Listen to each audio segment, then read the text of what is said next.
Okay, do we have a fresh crowd? Who was here 15 minutes ago? Okay, cool. And where's that lady? Well, I didn't have that information, so I'd apologize to Tim and Conrad for introducing them under one man's name. It may not come into a surprise to you, but I'm addressing to you. Huh?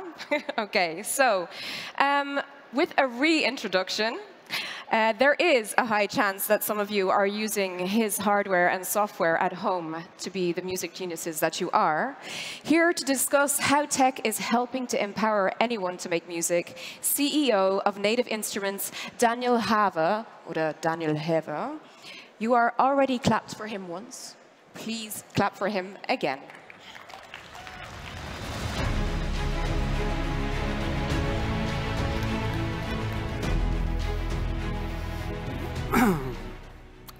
Hello, everyone. It's very exciting to be here at Web Summit 2018. And I want to talk today about how Native Instruments contributes to empowering music makers. And let me introduce to the world of Native Instruments with a video that shows what could be a day in the life of our users.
Great. So in this video, thank you. You've seen a lot of gear for music producers and DJs, and that's what we at Native Instruments do.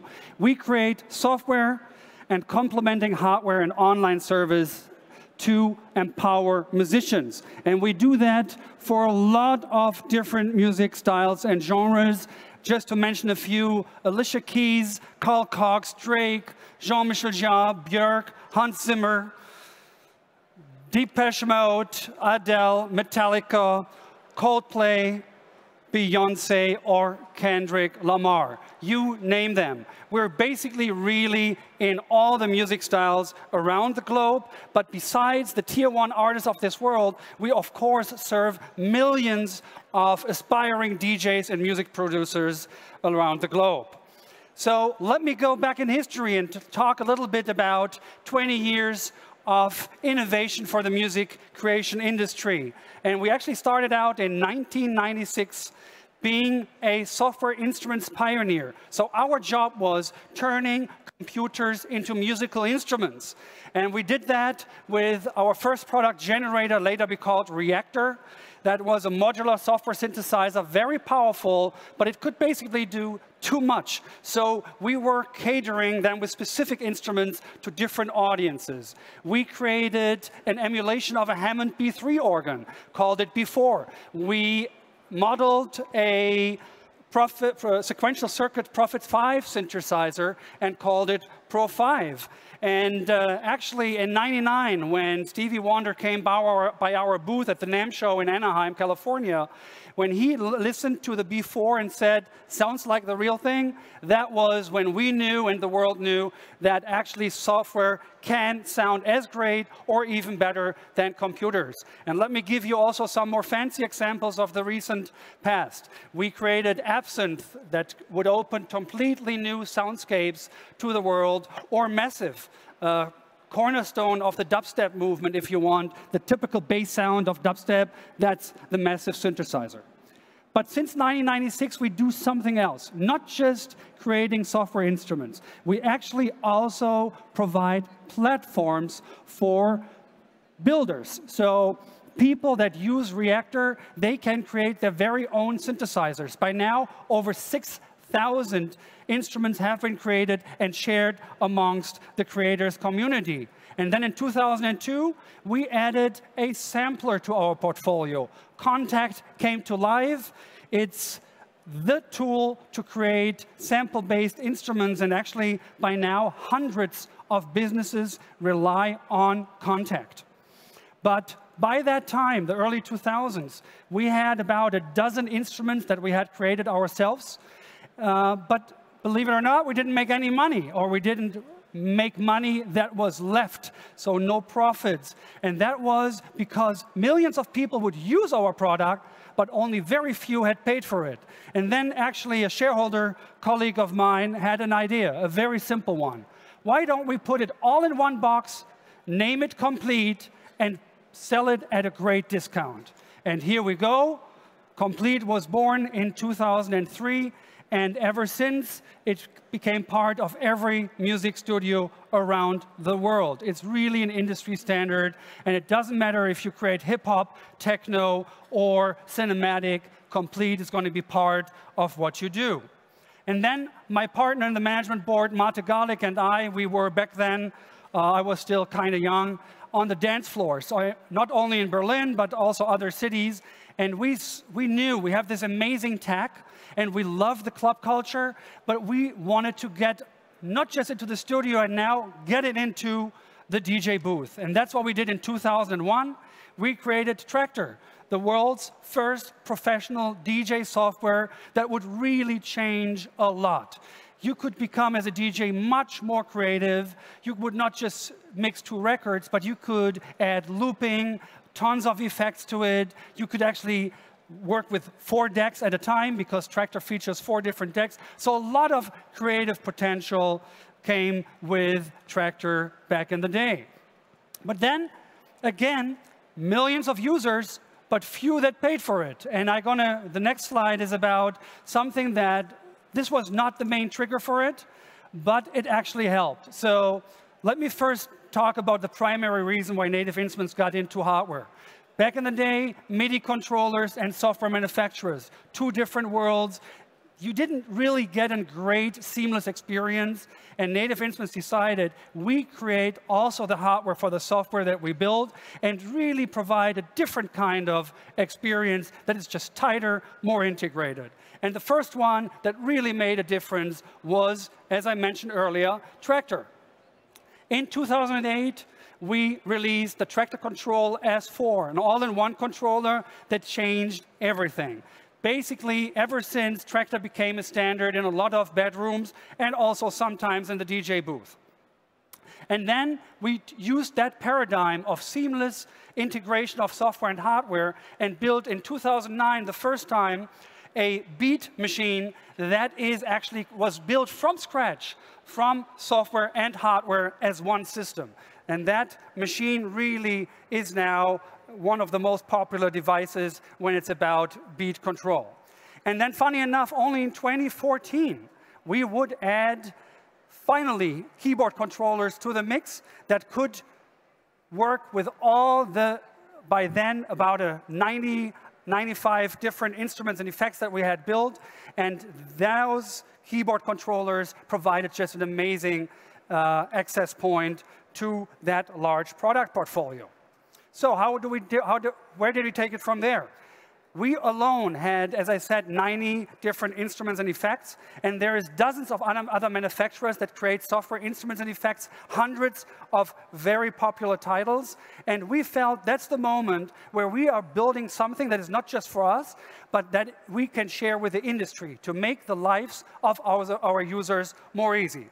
And what we invented was what we called the Native Control Standard, or NKS. And NKS would, for the first time, allow you to browse amongst all the NKS-compatible software titles in one place, in one browser, all perfectly mapped and tagged to your hardware so that you can really use not only native instrument software, but also third-party manufacturer software. By the way, it's adapted by almost anyone in our industry at this point in time.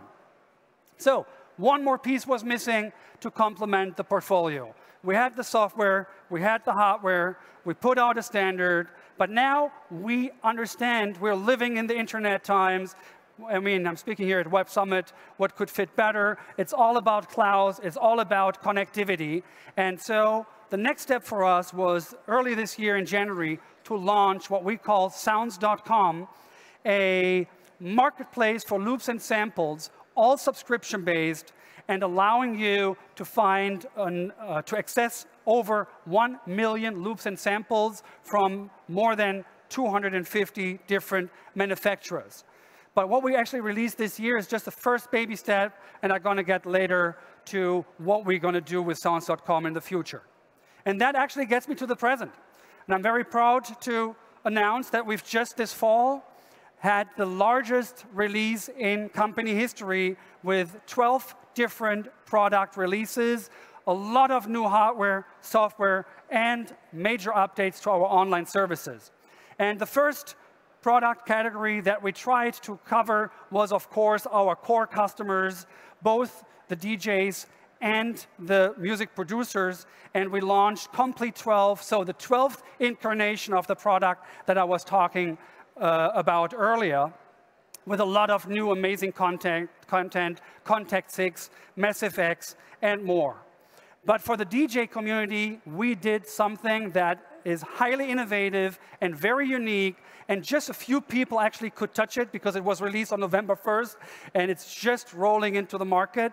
It's the new S4 MK3 controller, and the special thing about it is it comes with jog wheels that support what we call haptic drive, and they actually feel like turntables. Literally, they feel like turntables, but the tech that we use there is actually allowing us to add more features as we update the software, so pretty amazing technology that will enable DJs to be even more creative moving forward. And the S88 keyboard complementing our keyboard portfolio with a Hammer Mechanics for device for the pros. At the same time, we wanted to reach out to the consumer market. We want to widen the funnel. We want to allow more people to become a music creator. And for us, the first time in our history, we just launched for all three major brands, Maschine, KOMPLETE, and Traktor, devices that are below $300, actually from $150 to $300, allowing you to enter the music creation space for much less money than the devices that we've released so far. And then I come to the last part of these releases, the online services. I was talking about sounds.com already. We took it out of beta this October. It was US only until then. By now, it's going international. We have a wonderful community platform called Metapop and Looploft on top. But there is still a lot more to be done. And let me tell you why we believe that is true.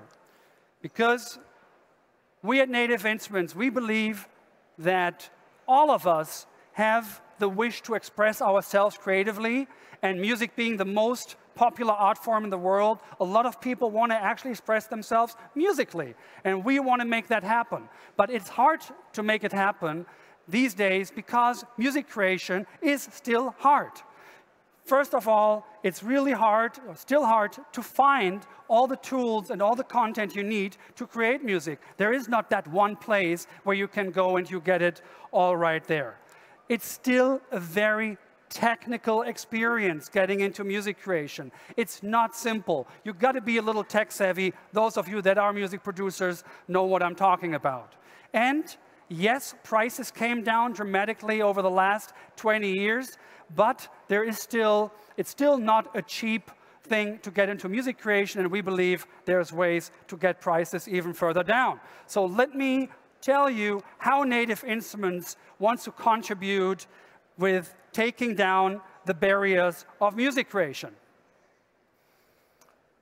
For one, we want to provide with sounds.com not only the central hub for loops and samples, but to bring all relevant music content, including software instruments and effects, to this platform in 2019. So that's going to be a place where you find it all if you need it. Number two, we are working on a lot of assets surrounding sounds.com that will make it a much more convenient experience working with all these tools. Think App Store, think Netflix for music creators, just a more simple environment for you to get into the way of it, to get into music creation. And we're going to make it more affordable because we are able to provide all of that on a subscription basis. And automatically with that, that is the pricing barrier quite a bit lower than it is today. And we do all of this with one purpose only. We want to get the music out of the people, and we want to fulfill our part in the vision that we made up for us. And that is, anyone can make music. Thank you very much for listening to me, and have a great time at Web Summit. Thank you.